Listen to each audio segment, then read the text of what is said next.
Hi, everyone. I'm going to go ahead and just start out. First, I want to just give you a little background on AANE. The Asperger Autism Network is a 20-year-old, now in our 21st year organization that started its life as the Autism Association of the Asperger Association of New England. And this sentence I have on here is from our mission statement.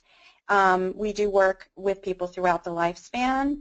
Our child and teen services are directed mostly for the adults who support children with Asperger and autism. And we also have adult services that provide direct services to people with an Asperger autism profile and their families. A little bit about me. I came here as a staff member in 2009. I'm a social worker by training, and as Joanne said, I run the support group for parents of girls. Now, here we go. Nobody likes the puberty fairy. Puberty is hard for everyone, but the challenges girls face are unique. Girls with on the autism spectrum are unique. And parents are often trying to find ways to deal with these challenges. And in the autism world, it can be hard to find them because it's so dominated by boys and boy issues. And some of the information you're going to get from parents of typically developing girls, or maybe what you did with your typically developing female child, is not exactly going to work for your daughter who's on the spectrum. So she may have different issues. She may have similar issues, but they might require different solutions. So like I said, I came here in 2009, and at the time my daughter, who is on the spectrum, was only in kindergarten. And I came in, at the time, AANE divided child and teen services into two separate departments. I came in the teen services department. And I immediately started collecting information from all the different parents that I was talking to, from staff members here who had older daughters.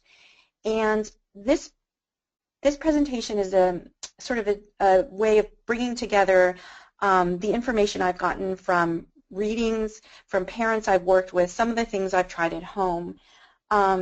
My hope is that you guys will leave the training with some ideas of how to deal with some of the circumstances, some of the situations you're finding at home, and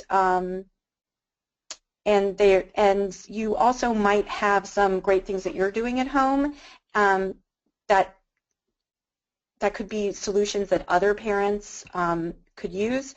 So if you would like to, during the presentation, you could also message in something that you've done at home that's been good, and then we can share it at the end. So, what do we know, and what questions do we have? This is just some of the basics about puberty for females. One of the things that I wanted to point out is that there's a progression to it, and certain things happen before other things. And one of the things parents often want to know is they want to have a better sense maybe of when their daughter is going to start menstruating, so they know when to start preparing her for it. And we'll talk a little bit about that, but it's going to happen after breast buds, and usually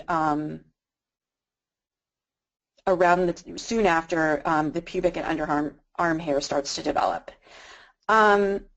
Girls come into puberty anywhere between 8 and 13 is considered typical puberty, normal puberty at this time, and what I mean is not precocious puberty. I know 8 probably sounds very young to a lot of us, but this is how things are now. So it's important for us to remember that, and it's important for us to be able to reassure our daughters if they're starting, what they think of as early or late, to know that there's this big range, and that you can be anywhere in this big range, and that's fine. The other thing is that it gives you a sense also of, if you can't remember back when you were a young girl, or if you were never a young girl, how different the rates of development are, and how different the girls might be from one another. So here's a comic that I thought really talked about the circumstances that some of our girls face, which is that they see people going through puberty, and these people are going through these remarkable transformations, and they're becoming young women, and they're into clothes, and they're into makeup, and they're into boys. And then, as you can see on the bottom, the girl just became a bigger version of herself, and she's still into Netflix and Tumblr, and she's anxious, and she's eating junk food, and doesn't seem to be shaving her legs, and that might be a little bit more typical to the experience that that we have with our girls, and that our girls have. They might find themselves out of step with their mainstream peers.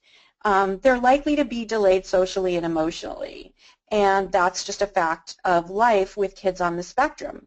But to make things just a little bit more complicated for everyone, their physical development is going to proceed apace, as it would with any other kid. So it's going to be probably close to her age of beginning puberty is probably going to be close to whatever it was for the other women in the family. So what you get is sometimes a discrepancy between the internal development, how the person feels, and how they look on the outside. And that is true of adolescents in general, because adolescents can end up with adults' bodies, but their brains aren't adult brains. And it's very true, and I think people who raise teenagers know this, that they vacillate. So sometimes you're getting the adult side, and sometimes you're getting the kid side. And that'll be true with our girls on the spectrum, and they might vacillate even more. Or you might get a bigger swath of vacillation, or they might vacillate to being younger on the younger side. So what do we do as the adults in their lives? A couple of things to remember. We want them to be able to be independent with a lot of these tasks, and that's going to take time. I have the little glacier there to suggest the glacial nature of change, and I mean pre-climate change, not rapidly melting glaciers. I mean the really slow ones. You should keep the goals in mind, and you should try and stay as calm as possible, and try to keep your sense of humor. It's not easy. And my own daughter is now 12, and so trust me. So what do we get from our girls with AS or ASD? These are some of the statements we hear. The bras are uncomfortable. They're very freaked out by the idea of body hair in some cases, and they're very freaked out by the idea of change. It's pretty commonly known that folks on the spectrum are not big fans of change, and here's puberty, this time of enormous and fairly rapid change. Why do I have to shower every day is a big one. Lots and lots of parents of teens come in with hygiene issues. That deodorant smells funny, that pad feels weird, the other one smells weird. So we're going to talk a little bit about how we address situations with our girls when there are sensory issues and you're barely getting someone maybe to wear socks or underwear, and now you have to introduce maxi pads. I'm also going to talk very frankly about all of this, and it's important for us to be comfortable and to be able to talk frankly, not to scare our daughters, but to be explicit enough so that they can understand things. And sometimes often the education they get in school is not explicit enough. It leaves certain things unsaid, which leaves them confused. So we can, we often as parents have to sort of fill in those cracks, and we can also, I'm going to give you some ideas and some resources that you might also consider taking to your school so they can do some additional growing and changing unit information for your daughter. and for other kids on the spectrum. So pre-puberty hygiene basics. This comes from the book, and I have the information on it at the end of the presentation. It's Girls Growing Up on the Autism Spectrum, and it's by Dr. Shauna Nichols and a few other authors. And I would say if you're going to buy one book for you to read as an adult to help your daughter or any girls that you're involved with in your life through puberty, this would be the book to buy. And you'll hear me refer to it during the presentation. So this is what the book indicates are sort of the pre-puberty basics. So before we launch into the rest of hygiene, we want to make sure that the basics are covered. Bathing and showering, which includes hair washing. Hair washing is a more complicated task sometimes than we realize, and we'll talk a little bit about some of the circumstances, some of the difficulties our girls have there. Teeth brushing, I put and flossing in question marks because there's that big study that just came out that said flossing wasn't necessary. I haven't met a dentist who agrees with it, but we'll put it out there. Hair brushing, contact lens or nail care, finger and toe care, and dressing in clean, appropriate clothing. Sometimes we're managing a lot of this stuff, and we can talk about ways of giving over some of the responsibility to our girls as they get older so they can do more and more of it themselves. So again, from Girls Growing Up on the Autism Spectrum, this is their list of hygiene in puberty. Now, the way it appears in the book is that next to applying makeup, she has the word optional. And I wanted to make sure that one of the things that we should do as adults is to be really aware of the communities that we live in and sort of what the standards are there. Sometimes what we call the hidden curriculum. And what I mean is that things like shaving your legs, there are some communities where, you know, a lot of girls don't shave their legs, and it's not something that's considered a problem. It's important for us to sort of know sort of how the community reacts to certain things and help guide our daughters that way. So, and thinking about things that are what are have-tos and what are not have-tos, or what are things that can wait and be mastered later. I always recommend that parents not take on too much because you will feel overwhelmed and your daughter will feel overwhelmed. So you know, work on one or two things at a time. So what are some of the ways that we can get our daughters doing this stuff? What are some helpers? One of the things is really talking to kids about why. Why do we do this stuff? And I've had so many parents through the years come in and say, you know, their kids don't want to take a shower. They don't see any reason to take a shower, and when the parent says what you would expect a parent to say, which is people don't like to be around people who have body odor, the kid will say, so I don't care, I don't want to be around other people. And I think that's something that we have to teach and reteach and reteach, and also use the natural incentives that are in the environment. So a parent of a boy they were having a lot of trouble getting their son to engage in sort of hygiene rituals. And he came home and expressed that he had a crush on a girl. And the mom sort of jumped in and used that, the idea of what girls like in boys, and one of them is for them to smell good, as a carrot to get him, to make him want to do more hygiene. So here are some of the helpers you can use around your house. This is a social story I found online. It's specifically written for people on the spectrum, and so you can see it's written about a young man. So we wouldn't use every single one of these things, but it's a simple way of indicating why one does something and how they do it, and things like that. So we would have to adjust this for a daughter, obviously. This is another way to do it. This is just a picture I found online.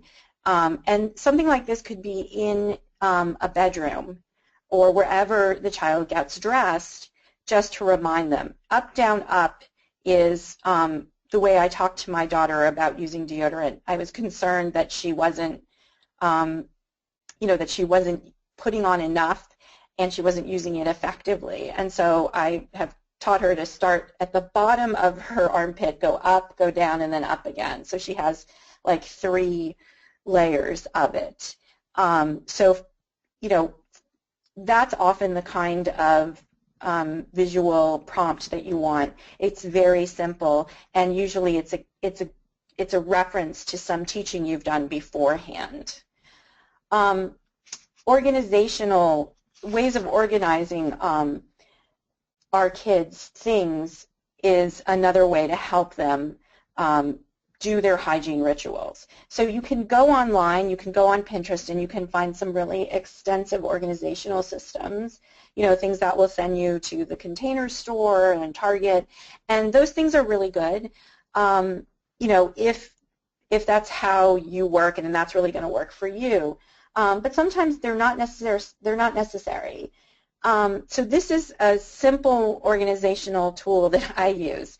So we've always had we look at the weather report, we look at the weather app on someone's phone the night before and pick out an outfit based on what the weather is supposed to be, and then lay out the outfit. So that's something that people do. It's a nice executive functioning tip for our girls. They have a hard time planning ahead. Most people have a hard time getting their kids through the morning routine, whether they have ASD or not. So we do things to streamline them. So one of the things that I did was, after we lay out the whole outfit, is to put the deodorant on the top. Why? Because if you want someone to see something, the best place for them to put it is where they're going to look already.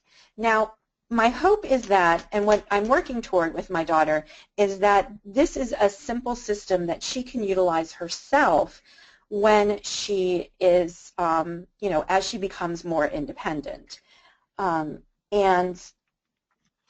that's part of what we're doing. Also, when we devise strategies for our kids, is we're making sure that they're teachable and that they're things that they can take with them, basically, as they grow up and hopefully move on. So I have some problem-solving tools that I've gotten over the years. They might be called hacks online, and we'll go through some of them.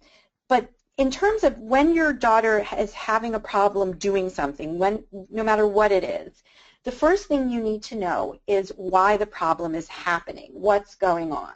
Let's say your daughter isn't brushing her hair. Why? And why? Does she forget? Is it hurting her to brush her hair? Is that the problem that she's having? So is she having trouble finding her brush? So here are some of the solutions, let's say with hair brushing. So these brushes I put on are the wet brush. This has been a real lifesaver in our house because my daughter was very reluctant to brush her hair because she always had knots and it hurt. So the wet brush is something that doesn't hurt. One of the things that I've done is she could never find a brush. She never could find a brush when she needed one, is I've used redundancy. So we got the wet brush, then I got 2 more. One lives in her bedroom, one lives in the upstairs bathroom, and one lives in the downstairs bathroom. They often travel around the house, so sometimes I find them other places.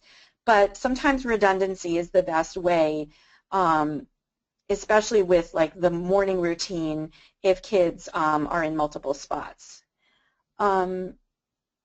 The other thing I'm showing there are those pump bottles. So one issue that a lot of parents talk about is their children having trouble rinsing their hair, getting all the shampoo out of their hair, and then their hair pre-puberty doesn't look great, but post-puberty it's really going to increase the sort of oily look that it has. So part of what happens with a lot of kids is that when they turn over and squeeze their shampoo bottles, they're putting so much shampoo in their hand and on their head that it's really hard for them to rinse it all out. It would be hard for us to rinse it all out. So some parents have recommended the pump bottle so that, they do 1 or 2 pumps depending on how much comes out, and that gives them a smaller amount of shampoo in their hair. Some parents, really recommend, in terms of hair care, the mixed shampoo and conditioner, so you have everything in one step. There are conditioners and even shampoos that don't have to be rinsed. And with my daughter, we found a product that I really, the person who cuts her hair said she shouldn't use the kids' products anymore. She should use a separate conditioner and shampoo. And I knew that was going to be a recipe for disaster. So she uses just a regular shampoo, and we have a spray-on leave-in product that does conditioning and also, does sort of the no more tangles, kind of makes it easier to brush her hair.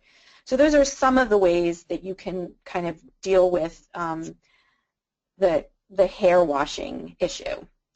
Some additional ideas, you see I have the oil-free cleansing wipes. Neutrogena makes them. Most drugstores and Target have their own store brand versions of them. And one of the things that can be problematic for our kids is washing their face. If they shower once a day, which is great, and is something they should probably build up to, if they're not going to shower, what's going to happen, a lot of our kids don't shower every day when they're prepubescent, and they don't really have to. So for the showering and for most things, what you want to do is build up a little bit. So if your kid is only showering, twice a week, then you might want to build up to every other day. And then from every other day, you can go to every day, or you can make exceptions for them. Let's say, if they shower at night, maybe on Friday night, if the family stays home, they don't have to shower on Friday night. But there's a time of day when they're going to need to wash their face, and they're not going to be in the shower. And a lot of parents find that their kids have a hard time with that. A lot of our girls have fine motor issues, so splashing water on their face at the sink can be really hard. The oil-free cleansing wipes are kind of an easy way for kids to clean their face when they're not going to be showering, and especially when their skin is producing so much oil and they have acne.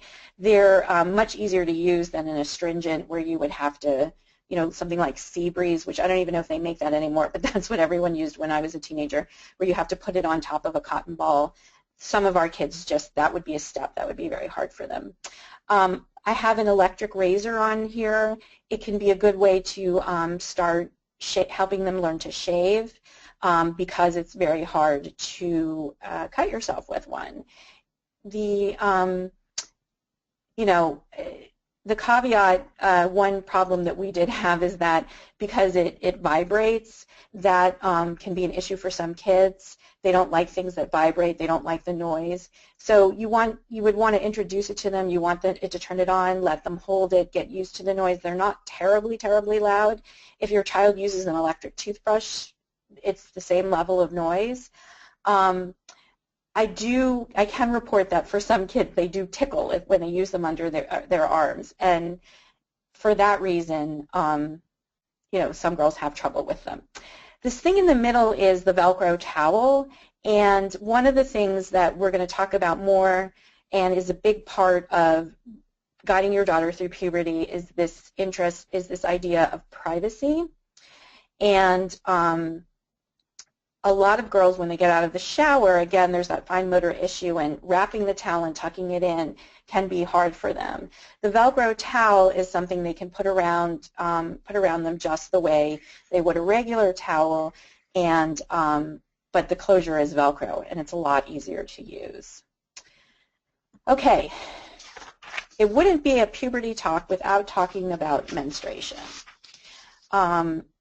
So these are these Kotex tween pads. That's sort of a new product. And they are making products that are smaller for younger and smaller kids because, again, probably a lot of you know the trend is that girls are menstruating earlier in the U.S. I don't think people know exactly why. There's a lot of theories. So you can get a sense of when your daughter is likely to start menstruating when you think of the progression of puberty. And you can also talk to her doctor when you come in for an exam and ask him or her to help you guesstimate. You want to begin to talk about menstruation before it's going to happen. You want to talk about it and introduce it to your daughter. One of the first pieces of advice I ever got from a mother of a girl on the spectrum, was to go out and buy lots of different kinds of pads and let your daughter kind of, open them up, touch them, put them in her underwear, walk around with them, let her see what is too thick, what is too thin. For some girls, just being able to, even before they have their period, walk around and sort of get used to the feeling of what it's like having that extra thing in their underwear is a good thing because it's a change and they may need to get used to it. You probably will need to show the girls how to put it in their underwear, and you can do that, by actually demonstrating. You don't have to take off your clothes, but just, putting the underwear on kind of around your legs. Obviously, I think this would be something for moms to do, and showing them how you actually put on a pad when you're changing your pad in real life. There's a concern that if you show them how to do it in a way that's not going to be how they're going to do it in real life, we know that our kids have trouble generalizing, and so they might not know how to do it. There's also a tendency sometimes for girls to put it too far forward or too far back, and that can lead to leaking. And so some moms in the beginning have drawn lines in the girls' underwear with like a Sharpie pen so they know where to put the pad, between those lines. So that's it. That's sort of some of the basics for the first time. We also recommend, I call them just-in-case kits, is that the girls have in their backpack and in their locker, at least one in each place, something for if they do get their period for the first time at school. And they can go in something as small as makeup bags. These are and they can be, things that are sort of fun, and they don't have to have little flowers on them and somehow scream, feminine hygiene products live here. They can be things that might tickle her fancy. But, an extra pair of underwear and a pad so that she has it in school.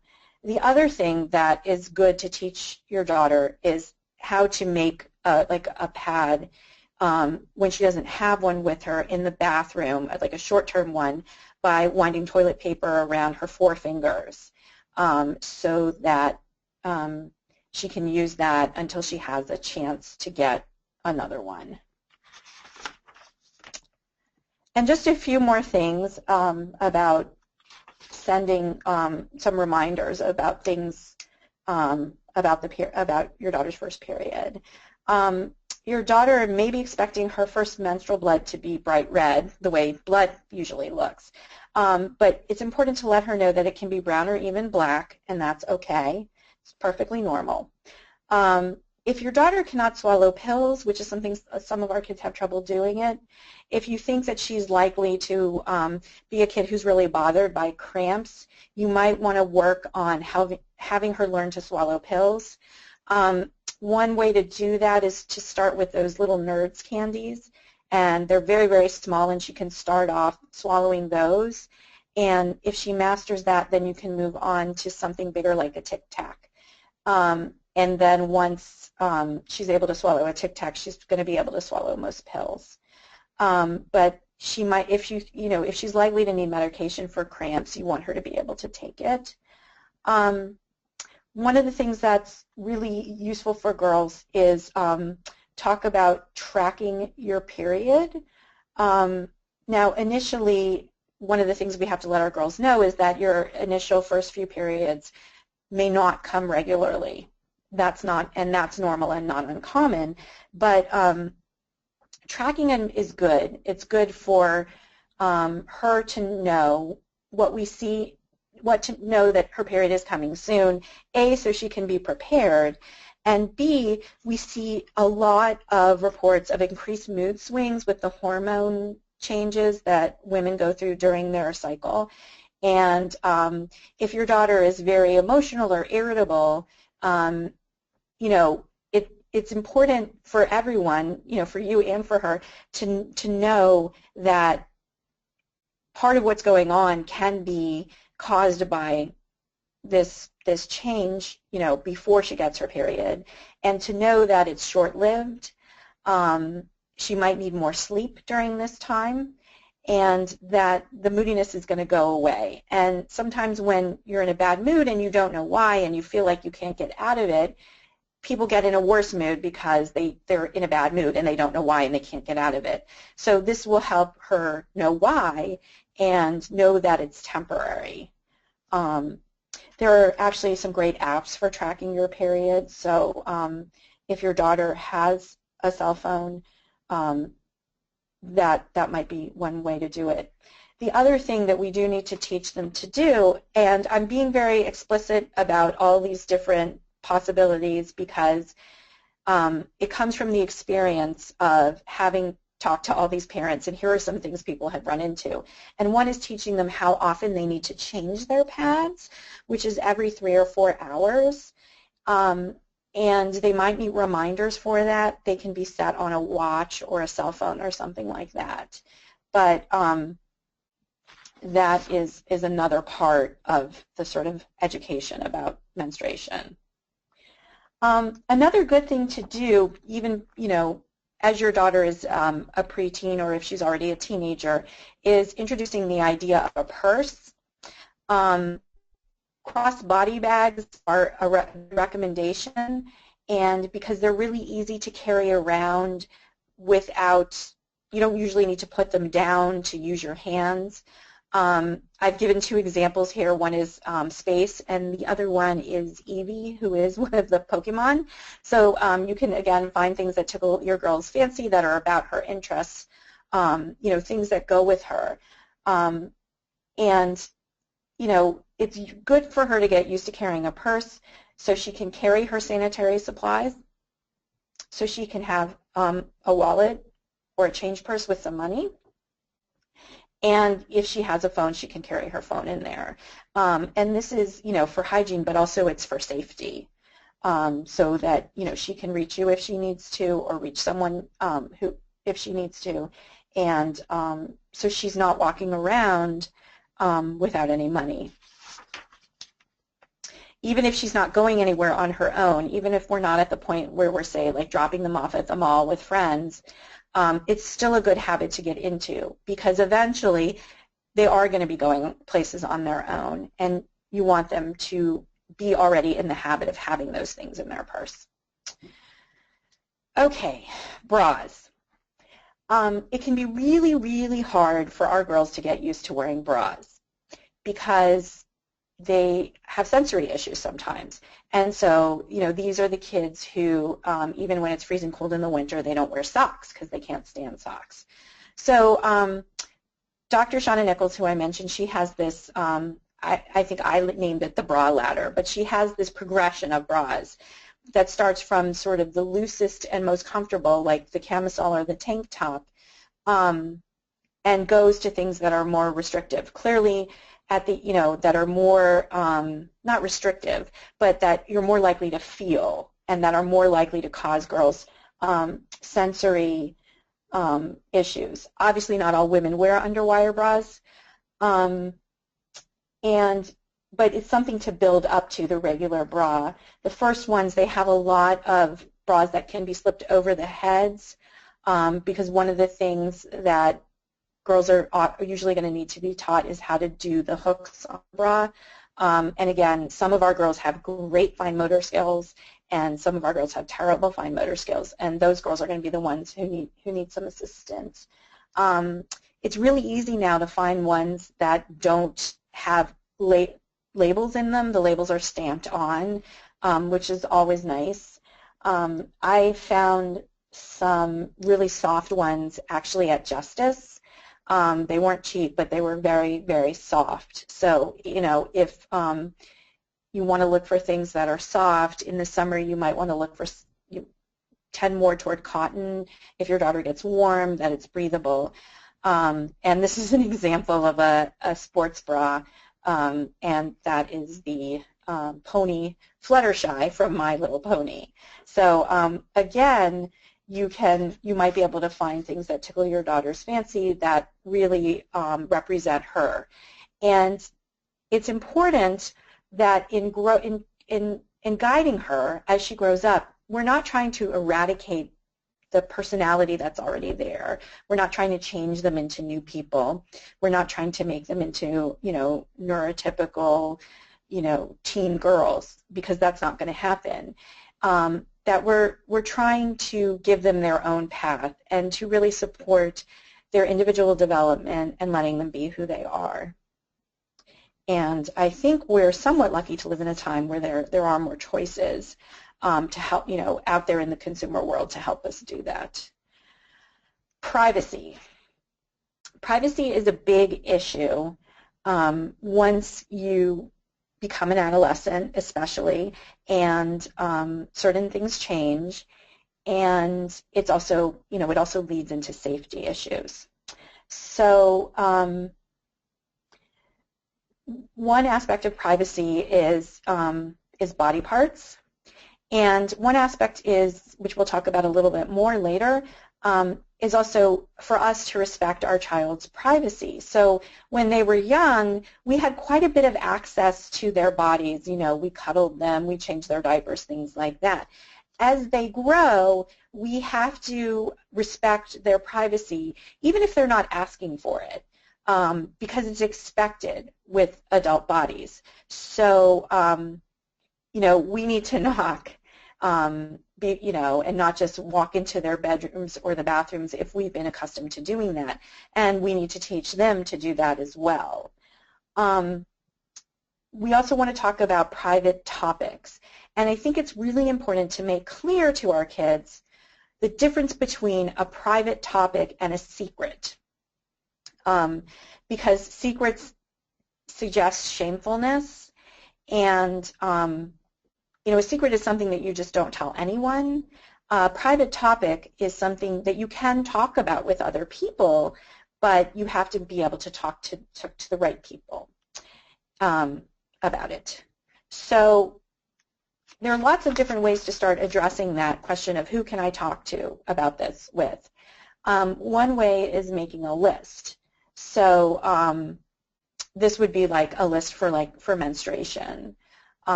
About being very explicit. Who can I talk about this with? These are the people. This is just a list that I came up with. Your list for your daughter might look different. We definitely have stories about our girls announcing to their entire class or to the whole extended family at Thanksgiving that they've gotten their period, or that they're getting their period right now, or that they have to go, excuse me, but I have to go change my pad because I'm getting my period. So this is some of the things that you don't necessarily anticipate, but if you, since I've been around here a while, these are the kinds of things that I've heard. We also want to talk about public versus private behavior. There are things that we do in public, and there are things that we don't do in public. You've probably started to address this with your daughter already. Certainly cutting nails, scratching, and nose picking are things that we do in private. And when I mean scratching your genitals or your breasts or your backside.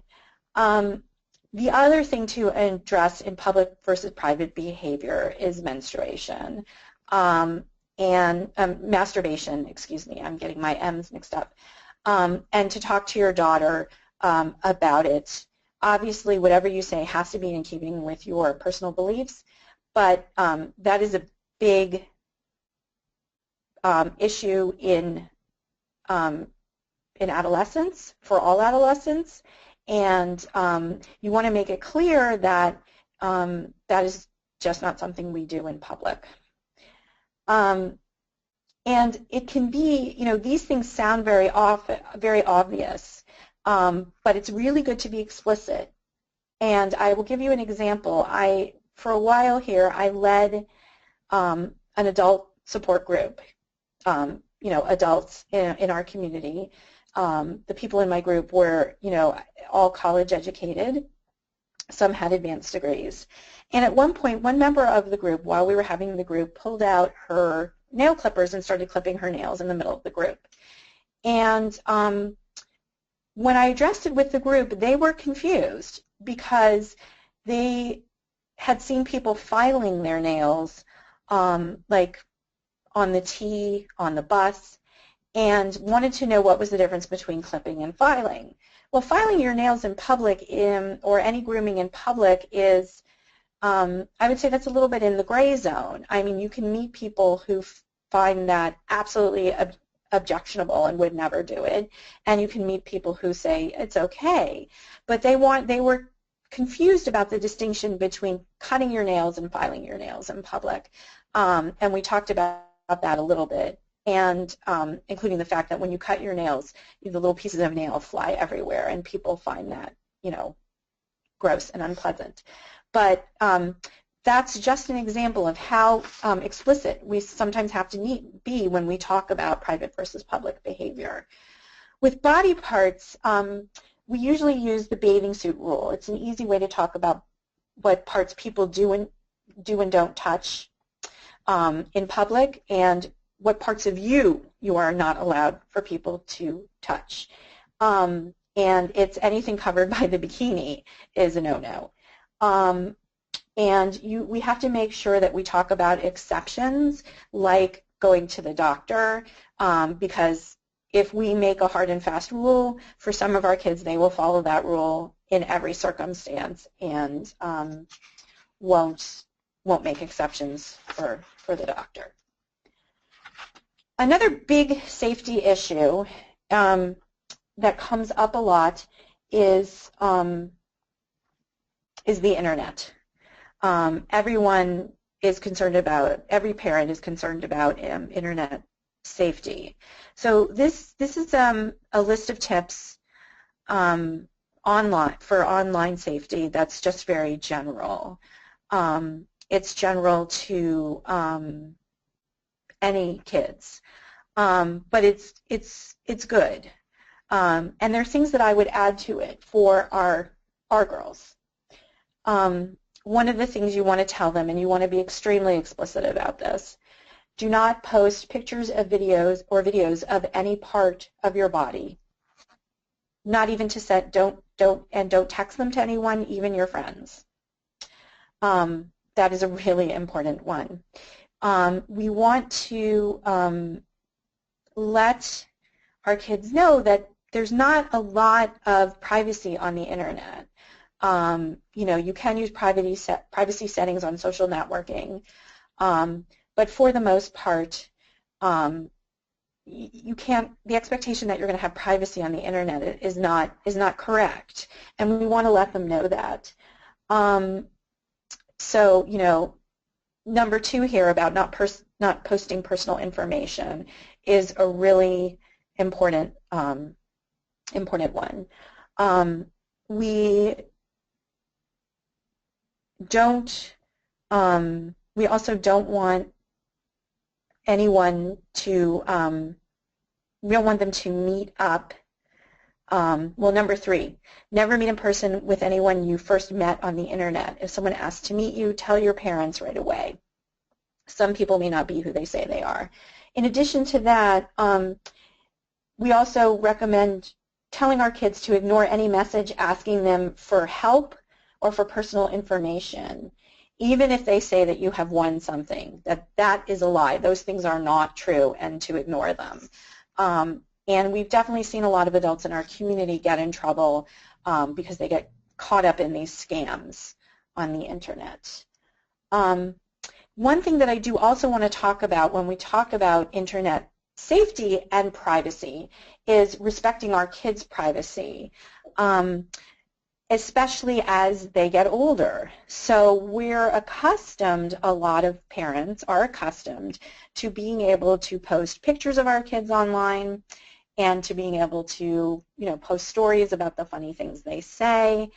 And as they get older, I think even before they get older, I think it's a good idea to check with them first and to really respect their privacy as well. There might be things that they just don't want, the whole world to see. So even if, let's say, your, 10-year-old has said something, that you think is really adorable and funny, you can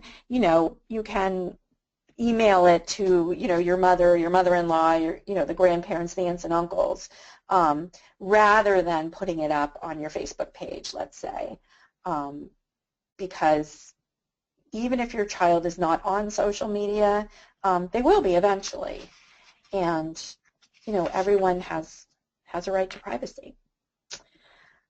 Another really, really important issue, which is often overlooked, is teaching our daughters how to say no. And it's an extremely important safety issue. As you see from the T-shirt, non-compliance is a social skill. We really want our kids to comply, right? We want them to listen to us and to do what we ask them to do, and to listen to their teachers and to do what their teachers ask them to do. But we also, at the same time, have to empower them to be able to say no. They have to say no to touches they don't like, no to things that they don't want to do, no to things that are dangerous. And we will dislike it when they do this, with us, when they use this new social skill with us, but it's really important. I know that we are often walking a really tough line as parents or other adults working with kids on the spectrum, because some of them are likely to say no to everything, especially anything new, because they don't like anything new. And we're trying to stretch their comfort zone and their boundaries and introduce them to new things. At the same time, we still, need to know that they reserve the right to say no. One way to sort of do both of those things is to have some things that are, really are have-tos. Like, this is a new thing, I think you're going to like it, I want you to try it, or this is just something you have to do because this is just something people have to do. Versus, giving them the choices and letting them say no to things. But there is definitely a lot of concern in the autism community by adults on the spectrum, the self-advocates, that, and by a lot of other people, that children are taught to be overly compliant, and we don't want that. So it's important for us to let our daughters know that we love and accept them just as they are. Now, that doesn't mean that there aren't things we want to teach them. It doesn't mean there aren't things they could do better. But that absolutely they can depend on our love and acceptance. So in terms of doing things differently or better, we should let them know that no one is perfect, and that includes us, and that they don't have the requirement to be perfect. Some of our kids are are perfectionists, especially these girls on the spectrum can be very perfectionist, and to really work on telling them that they don't have to be. And it's really helpful to even give them examples of mistakes you've made recently or when you were young, so that they know that people make mistakes, and that's okay. Our mistakes are there so we can learn from them. Really listen to our kids when they talk. It can be really hard. Sometimes they're not very good reporters on the things going on in their lives. They give you half the story. They they don't fill in details. They start at at B, assuming you know A, and you're confused. But often what will happen is that we feel anxious when when we hear our kids talking about things they're struggling with, and sometimes we cut them off and we jump in and problem solve for them too soon. And sometimes we're not even solving the problem that they're talking about. And sometimes they're talking about something that makes them uncomfortable, and we immediately press them to, be more flexible, try something new, try and take the other person's perspective. And we're missing that step, that validating step where you say, that sounds really hard, or I know that is really hard, or I know that's something that you're struggling with, before we start giving them advice. And which leads me into my last point, which is that you want to have balance in the way that you communicate with your daughter. We have so many adults, young adults and older adults, who walk around feeling terrible about themselves, feeling like they're failures, because they get a lot of criticism, and or what they perceive as criticism. And anyone who has lived with a teenager knows they perceive lots of things as criticism. So make sure that some of your communication is praise. Sometimes when our kids are doing what we want them to do, we ignore it because we're so happy that they're not giving us any grief, and we only focus on them when they're doing things that are bad. And when we do that, or doing things that we wish they didn't do, and when we do that, we're actually reinforcing them doing the things we don't want them to do by giving them attention, rewarding them for it. And make sure that you do praise your child for all the things that she does and that she has done. She's likely to forget how far she's come in just a couple of years, because that is a very short time for us and it's a very long time for them. So you might be able to go back and say, like, I know that you can do that, learn to do whatever she's working on at the time, because in the past you struggled to learn to do X, and look, now you do it now. At the same time, I would really try not to be too Pollyanna-ish. That's something that I know I fall into. And recently my son gave me kind of what for about it. I was very focused on giving him a lot of positive reinforcement and praise, and and not criticizing him too much. And eventually he said, I don't believe anything you say because you say everything is good. So we don't want to be a Pollyanna. We want to be credible. Our kids are often good BS detectors, and we don't want to give them any BS to detect. So here's the reading, some reading I recommend for parents. The first one, Parenting Girls on the Autism Spectrum, is written by a mom of 2 girls on the spectrum. It's a really good book, and the author does a really good job of addressing what this is like in the long haul.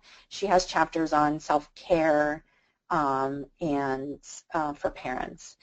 Shauna Nichols' book is the second one. It's The Girls Growing Up on the Autism Spectrum, What Parents and Professionals Should Know About the Preteen and Teenage Years.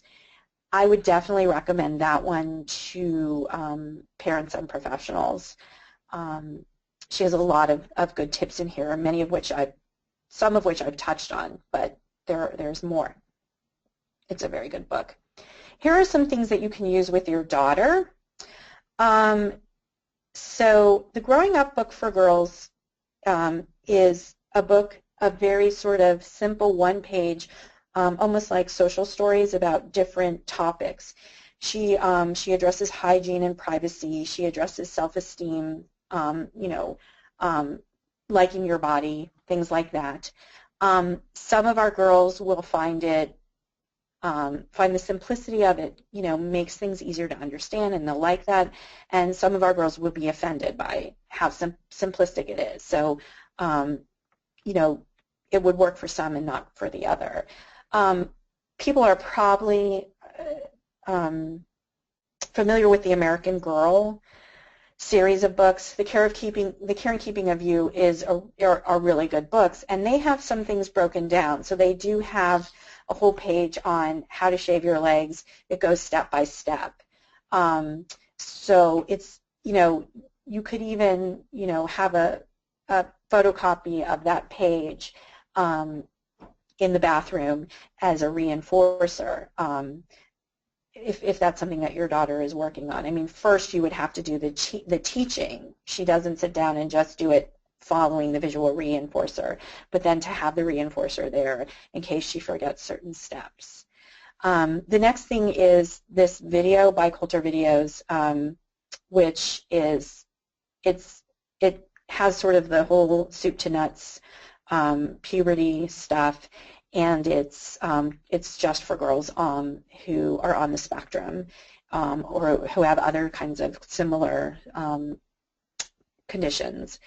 And so, for kids who would rather watch than read, it's a good one. It's sort of divided up into chapters, so you're probably not going to sit down and watch the whole thing, or your daughter's not going to sit down and watch the whole thing, but you could look at it and you could watch parts of it together. The other two are books about hygiene. The first one, No BO, is sort of a general book, and then Personal Hygiene, What's That Got to Do with Me, is really designed for kids on the spectrum. So it has a lot of the perspective taking and the whys for why we do hygiene.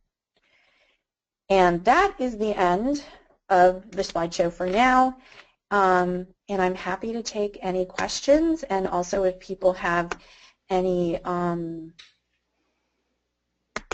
suggestions of things that have worked for them that they want to share with the group, that would be terrific as well.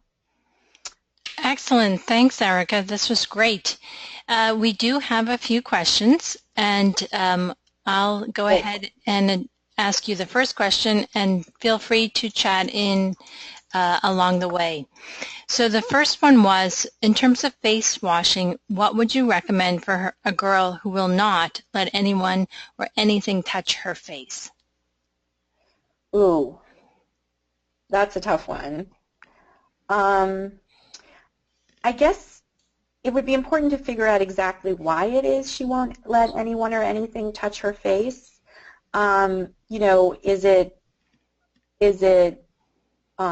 Is it something to do with water? Is it more that, like, the soaps and things like that have a slimy feel that they don't like? Some girls would do better with some sort of like a loofah or something like that and put a little bit of something on it and rub it on their face that way. One thing you can do when someone is absolutely opposed to something is you can gradually introduce it to them. I mean, this would be slow and it would take a lot of time. So instead, they might be overwhelmed by the idea of, let's say, using the wipe on their whole face. So you might start out and say, like, okay, can you do the little patch on your forehead above your nose, and start there, and give them slow exposure to it, so that they can get more comfortable with it over time. Okay. That would be one of the things I would suggest. Okay. Another question goes to brushing your teeth, and this is how do you approach that for a child who doesn't like to brush their teeth. They don't like anything in their mouth. Mm-hmm. You definitely could, if you have a dentist, you can definitely connect with that person. There are, I mean, I don't know where this person is, locally to where the AANE office is. There are some dentists who are really good with our kids. So sometimes, they usually will have you do the best you can to start out. So some kids might do better with like a rinse that is liquid in their mouth. Like one of those anti-cavity, like Act or something, to start out with that.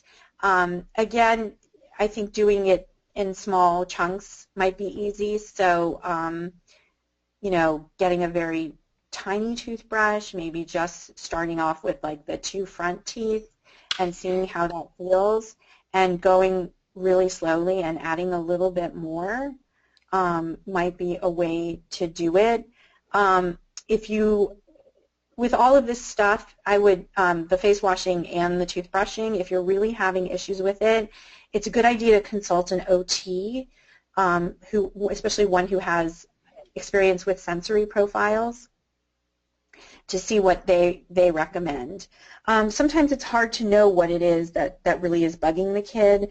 I know that, my son had a lot of trouble with getting his teeth cleaned at his dentist's office, and he jumped up out of the chair the first time, and the hygienist talked to him, and what she found was that the thing that he didn't like was the taste of the fluoride.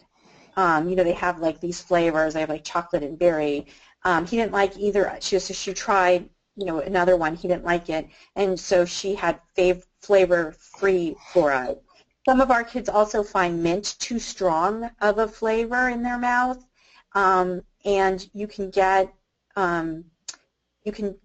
get toothpaste that have like a bubblegum flavor, or a sort of a milder flavor, or a sweeter flavor that might be part of what's bothering them. Okay. Another question is about the My Little Pony sports bra. They'd like to know where you found it.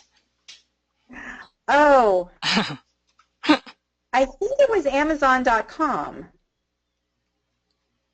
actually. Okay. And did they have other characters and such as well? I only found, in terms of the ponies, I only found Fluttershy. But I know, I mean, I've seen bras that are,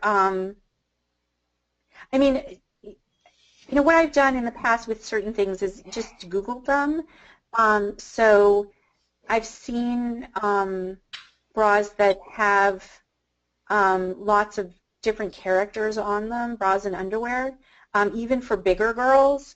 A good place, and I don't know if they have My Little Pony stuff, but a good place to find some of these kinds of things is Hot Topic, the clothing store.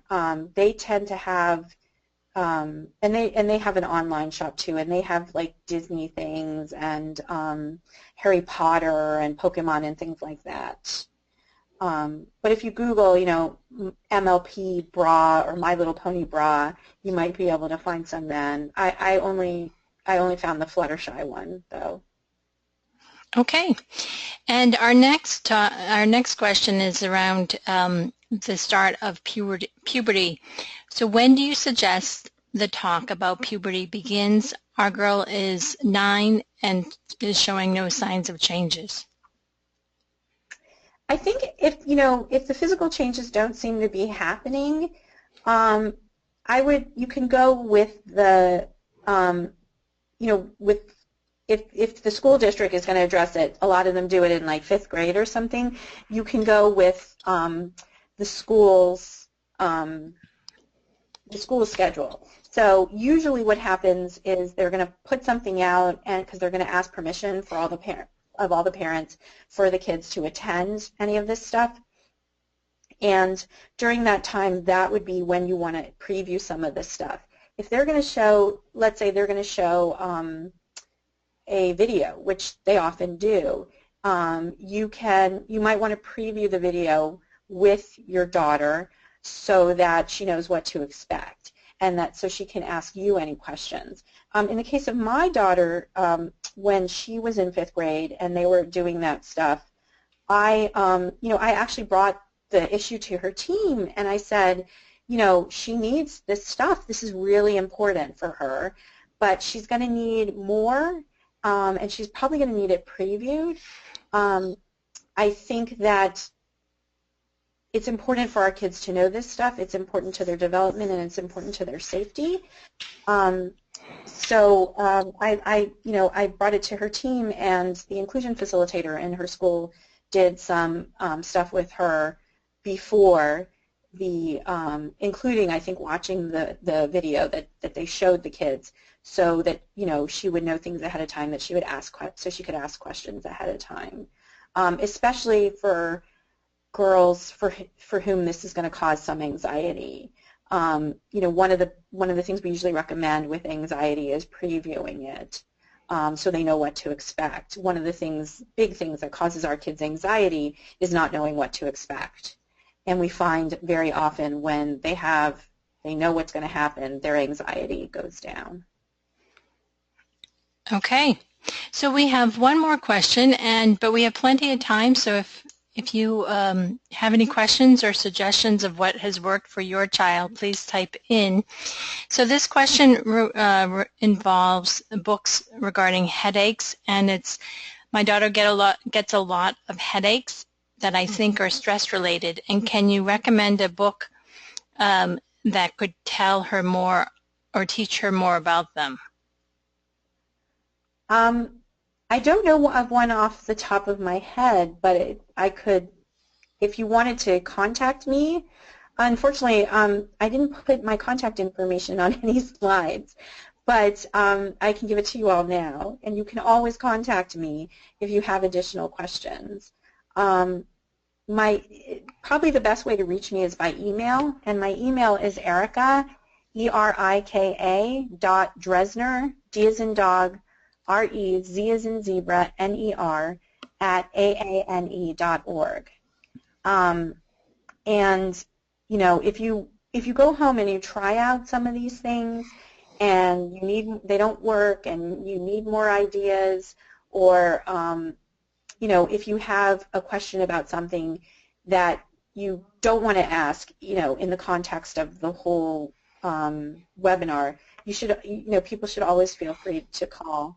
And, we can talk about it and help sort of come up with some ideas about how to solve some of these, how to work on some of these things. Okay, excellent. So we don't have any other questions right now. So okay. Do you have anything else that you want to add? Wow, I expected more. I was expecting a lot of questions myself, but I think the webinar went very well. I think you gave a bit of information. So yeah. If no one else has a question, then we'll just go ahead and end the session.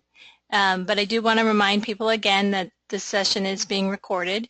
The Q&A portion has been recorded as well, and you'll be receiving a link to the video along with a copy of the presentation on Wednesday. Okay. All right. So if there aren't any more questions, yeah, again, people should feel free to contact me if they want to talk more privately about some of these issues. Okay. Actually, we have one more. It says, are there any suggestions on working with groups of girls of different ages on these topics? I think it depends on how mixed your group's age is. I mean, if we go back and remember, about when puberty begins, there's a pretty big age range. So, I think it's okay to mix girls' ages if their development is sort of more more similar. But I think it's, you know, it may be that in that situation, that would be a situation where where you talk about private issues that you would want to include in the group. And so one thing that's nice about having mixed age kids is that the older ones are able to talk a little bit about what's happened to them, and can give the younger ones some advice. And when you read these, the things that are put out for young girls about growing up and getting your period and things like that, often there's a recommendation, talk to your mom, talk to your aunt, talk to your big sister.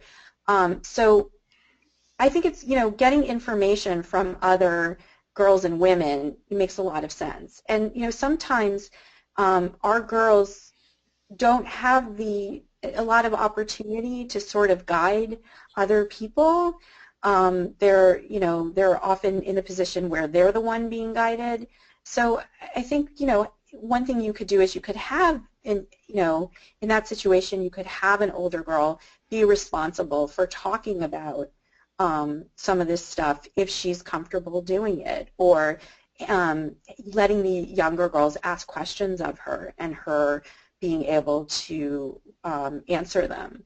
And it might be, sometimes that situation, it's beneficial for everyone because it gives her a chance to be the expert on something and talk about it. I think it's,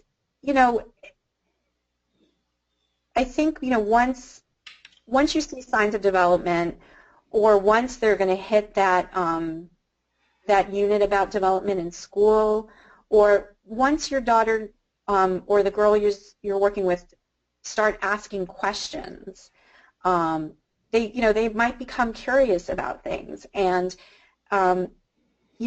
sometimes the questions are hard to answer, but I think it's good that we answer them. And so they're gonna, you're gonna walk through a department store and you're gonna walk through the intimate apparel section and they're gonna see the bras and they might have questions about that.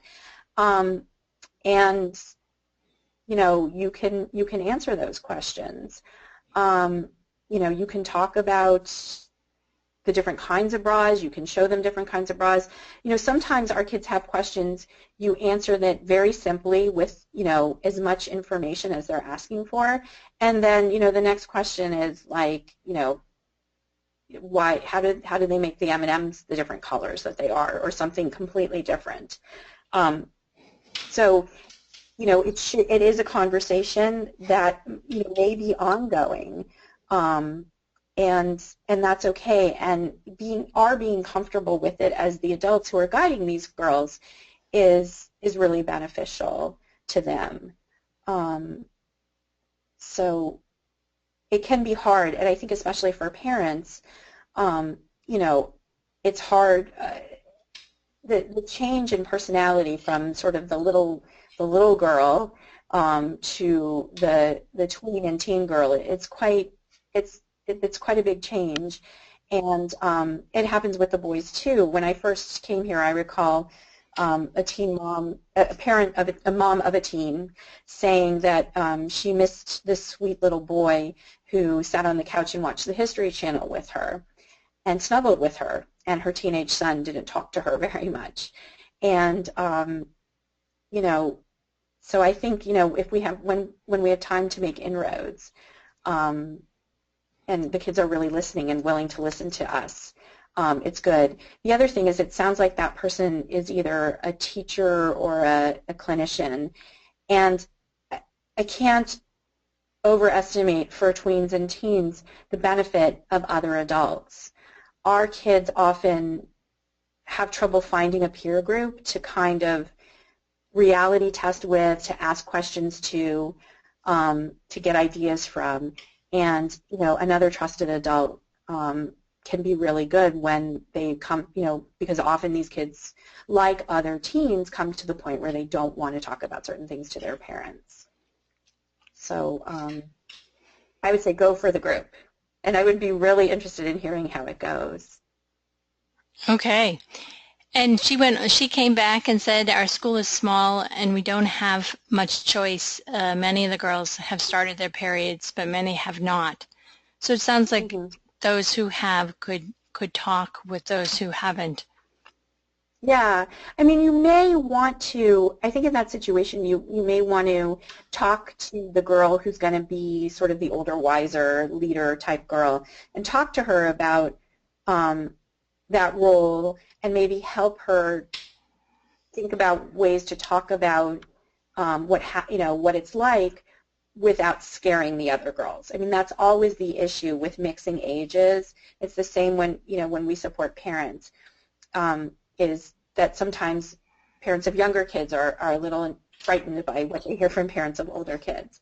But I think, so maybe going, meeting with the older girls first and, asking, talking to them about their willingness to talk about this, to kind of be like the big sister to the younger girls, or to the girls who, haven't gotten their periods. How do you talk about something that is, is that kind of topic without scaring other people?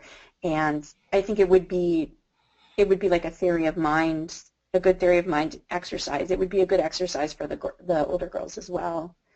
So before you sort of let them loose and, they start saying things like, oh, my cramps were so bad, I felt like I was going to die and stuff like that, you might want to, talk to them about how we talk about difficult things that other people are going to go through in a way that makes the other people feel like they'll make it, they'll be okay, and not to be scared.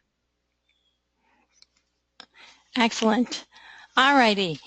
Well, we're going to end for today. Thanks, Erica, so much for this talk, and thanks everyone for joining us. And enjoy the rest of your day. Okay. Bye. Thank you.